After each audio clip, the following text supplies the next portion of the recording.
Hello friends, welcome to Indian study पर आपका स्वागत है। दोस्तों, जैसा कि आप लोगों से कल मैंने कम्युनिटी पर पूछा था कि आज से मैं आप लोगों के लिए UP triple S C PET का जो आपका एग्जाम होना है उसके लिए प्रैक्टिस सेट प्रोवाइड करवाऊंगा।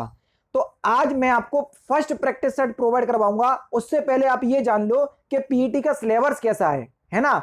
ऐसा नहीं बिल्कुल अंधों की तरह देखते चले जा रहे हैं वीडियो को, या कोई भी आपको कुछ भी प्रोवाइड करवा रहा है तो पढ़ के चले जा रहे हैं। पहले तो देखो कि पीईटी का एग्जाम आना कैसा है, तभी तो आप देख पाओगे कि एक्चुअल में कोई भी चैनल या मैं ही, आप मेरे ही ले लो, क्या कोई भी आपको तैयारी करवा रहा है वो सही वे में आपको तैयारी करवा रहा है या नहीं, ये जानना बहुत जरूरी है सर, है ना।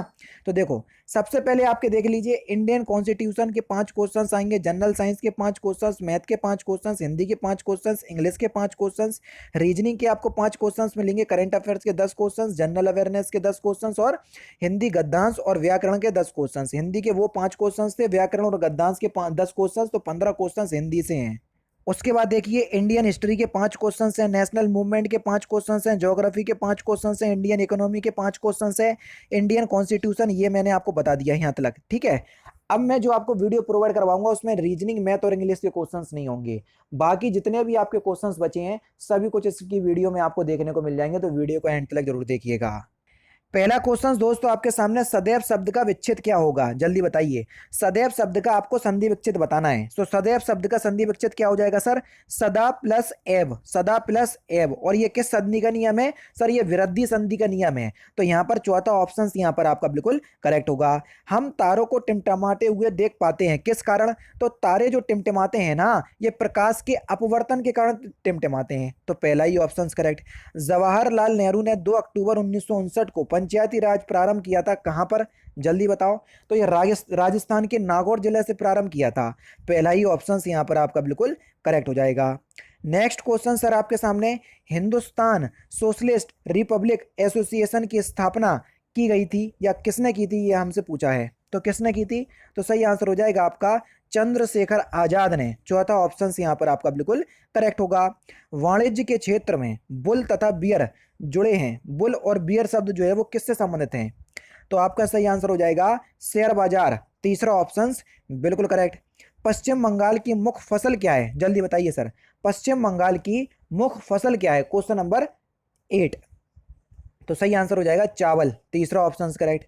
कोरोना वायरस संकट के कारण ब्रिटेन के पीएम बोरिस जॉनसन का जनवरी 2021 में किस देश का दौरा रद्द किया गया, जल्दी बताओ। करंट क्या है, ध्यान रखना। तो सही आंसर हो जाएगा आपका भारत। चौथा ऑप्शन बिल्कुल करेक्ट। बर्फ पर दाब बढ़ाने से उसका गलनांक जो है क्या प्रभाव पड़ेगा गलनांक पर?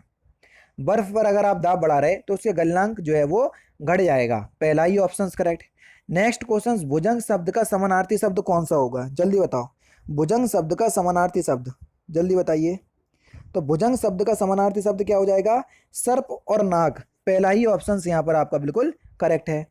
नेक्स्ट क्वेश्चन, हाल ही में अंतर्राष्ट्रीय गैर सरकारी संगठन ट्रांसपेरेंसी इंटरनेशनल द्वारा जारी भ्रष्टाचार बोध सूचकांक में भारत 6 पायदान खिसक कर 180 देशों में कितने स्थान पर रहा, जल्दी बताओ।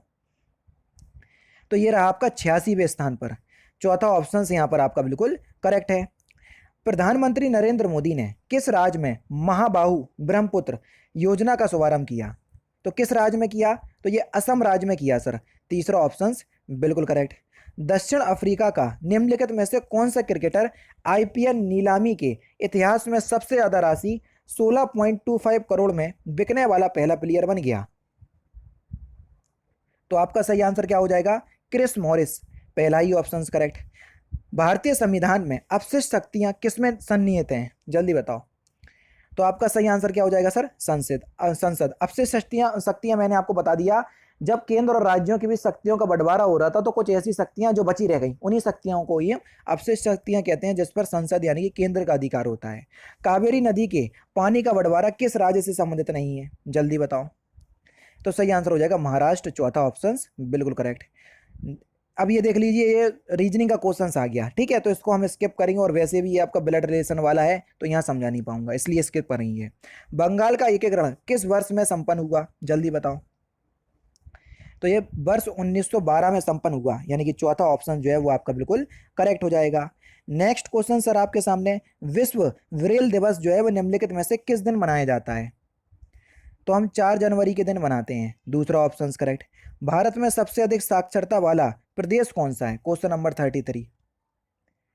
तो सही आंसर आपका क्या हो जाएगा सर? केरल, दूसरा ऑप्शन बिल्कुल करेक्ट। किस मुगल शासक का मकबरा भारत में नहीं है? जल्दी बताओ। तो सही आंसर आपका क्या हो जाएगा? बाबर, चौथा ऑप्शन बिल्कुल करेक्ट हो जाएगा। बाबर का जो मकबरा है ना, ये अफगानिस्तान की कैपिटल या राजधानी काबुल में है, ठीक है। सू नहर जोड़ती है किसको? जल्दी बताओ। तो जो सू नहर है ना, ये सुपीरियर और ह्यूरॉन को जोड़ती है, चौथा ऑप्शन करेक्ट। 2:30 पर घड़ी की मिनट तथा घंटे की सुई के बीच कितने डिग्री का कोण बनेगा? ठीक है, तो देवी रीजनिंग का क्वेश्चन है, इसको स्किप कर देंगे हम, ठीक है। संविधान निर्मात्री परिषद की झंडा समिति के अध्यक्ष कौन थे? तो सही आंसर हो जाएगा जेपी कृपलानी, तीसरा ऑप्शन करेक्ट। महादेवी वर्मा को कहीं कहीं आपको झंडा समिति के डॉक्टर राजेंद्र प्रसाद भी मिल जाएंगे, लेकिन प्रायोरिटी आप इनको देंगे जब दोनों ऑप्शंस में हो। महादेवी वर्मा को उनकी किस कृति पर ज्ञानपीठ पुरस्कार मिला था? तो सही आंसर हो जाएगा यामा के लिए, 1982 में मिला था सर, ठीक है। नेक्स्ट क्वेश्चन, चेचक के टीके का आविष्कार किसने किया था? तो ये किया था एडवर्ड जेनर ने, तीसरा ऑप्शन करेक्ट।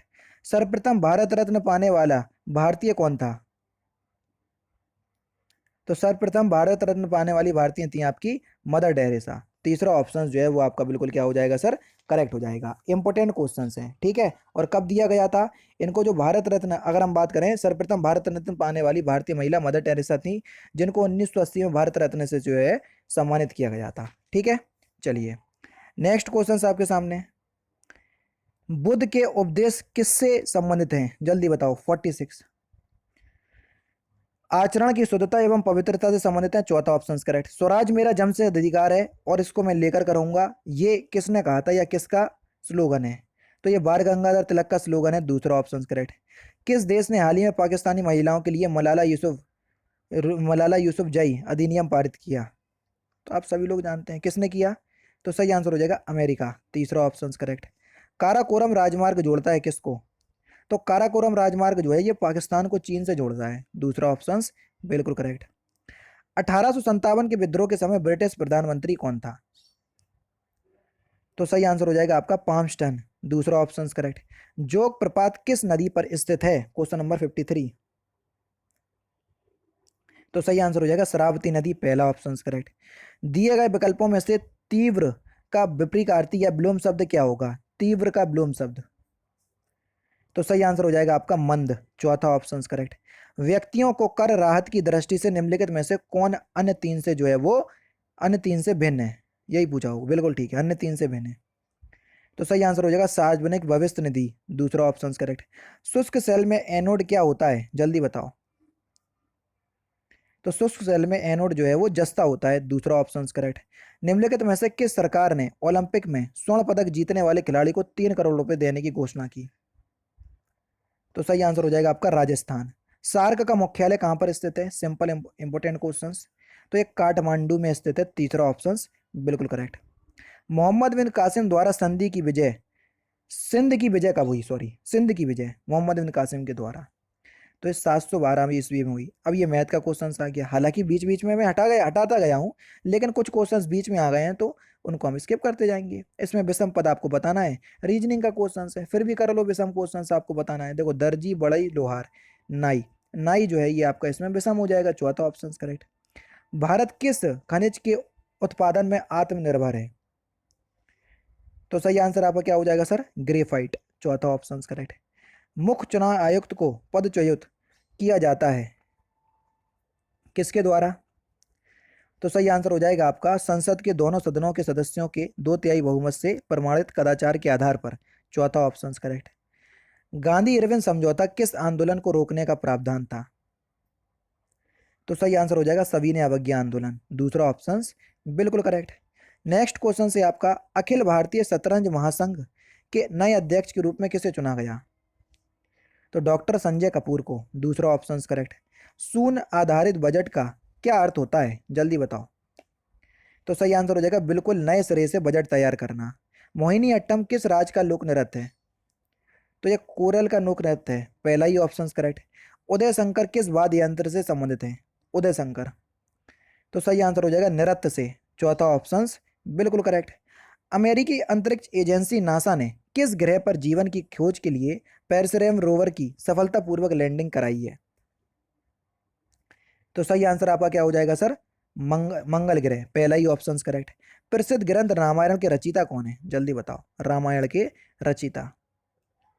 तो सही आंसर हो जाएगा आपका वाल्मीकि। तीसरा ऑप्शन करेक्ट। किस रोग में रक्त का थक्का नहीं जमता? तो किस रोग में? हीमोफीलिया रोग में नहीं जमता। दूसरा ऑप्शन करेक्ट। सॉलिसिटर जनरल निम्नलिखित में से क्या होता है? तो सॉलिसिटर जनरल जो है कानूनी सलाहकार होता है। तीसरा ऑप्शन करेक्ट। निम्नलिखित वाक्यों में से शुद्ध वाक्य को पहचानिए। कौन सा वाक्य शुद्ध है? तो सही आंसर क्या होगा? मैंने एक नाटक का अनुवाद किया है, यही जो है वो आपका शुद्ध वाक्य है। चौथा ऑप्शन करेक्ट। सांची का स्तूप किस शासक ने बनवाया था? इससे सिंपल क्वेश्चन तो नहीं मिलेगा मेरे ख्याल से। तो किस शासक ने बनवाया था? अशोक ने। दूसरा ऑप्शन करेक्ट। भारतीय राष्ट्रीय कांग्रेस का लाहौर अधिवेशन कब हुआ? तो सही आंसर हो जाएगा आपका 1929 में। दूसरा ऑप्शन करेक्ट। और लास्ट क्वेश्चन, भारत का प्राचीनतम पर्वत कौन सा है? तो इस क्वेश्चन का आंसर आप मुझे कमेंट बॉक्स में बताएंगे। और लगभग 60 से 62 क्वेश्चन थे जो मैंने आज की इस वीडियो में आपको कवर किए, जो हिंदी से रिलेटेड थे, साइंस से रिलेटेड थे, ज्योग्राफी से थे, हिस्ट्री के थे, इकोनॉमिक्स के थे, उसके बाद करंट अफेयर्स के थे, और जनरल अवेयरनेस के थे, स्टैटिक जीके के थे, रीजनिंग, मैथ और इंग्लिश को छोड़ के सारे क्वेश्चन इसमें शामिल थे। तो आप ये देखो कि आपको पढ़ना कैसे है, समझ रहे? और मैं, आप सभी लोग जानते हैं, इंडियन स्टडी चैनल का इतिहास रहा है कि जो भी एग्जाम की हम प्रैक्टिस करवाते हैं, प्रैक्टिस सेट लेकर के आते हैं, बहुत धमाकेदार होते हैं, ये आप सभी लोग जानते हैं। इसलिए स्टार्टिंग में पहले मैंने आपको सिलेबस दिखा दिया। अगर आप चाहते हैं मैं डेली बेसिस पे आपको रेगुलर ये वीडियो प्रोवाइड करवाऊं UP triple S C PET के लिए, तो कमेंट में मुझे बता देना, वीडियो को लाइक कर देना और शेयर कर देना। मुझे लगेगा कि व्यूज सही आ रहे हैं, आप लोग इंटरेस्ट ले रहे हैं, तो ये सीरीज कंटिन्यू रहेगी, वरना मैं दोबारा जो आपकी वीडियो चल रही है यूपीएसआई की वही चलती रहेगी, क्योंकि आपका इंटरेस्ट बहुत ज़रूरी है, क्योंकि वीडियो आपके लिए आ रही है और आप ही नहीं देखोगे तो कोई फ़ायदा नहीं है फिर। ठीक है, तो दोस्तों फिलहाल की वीडियो में सिर्फ इतना ही। अगर आपको वीडियो पसंद आए तो प्लीज़ दोस्तों वीडियो को लाइक कीजिए, शेयर कीजिए और साथ ही साथ हमारे चैनल को सब्सक्राइब करना ना भूलें, क्योंकि मैं रोजाना इसी तरह की वीडियोस आप लोगों के लिए लाता रहता हूँ। नमस्कार दोस्तों, जय हिंद, जय भारत।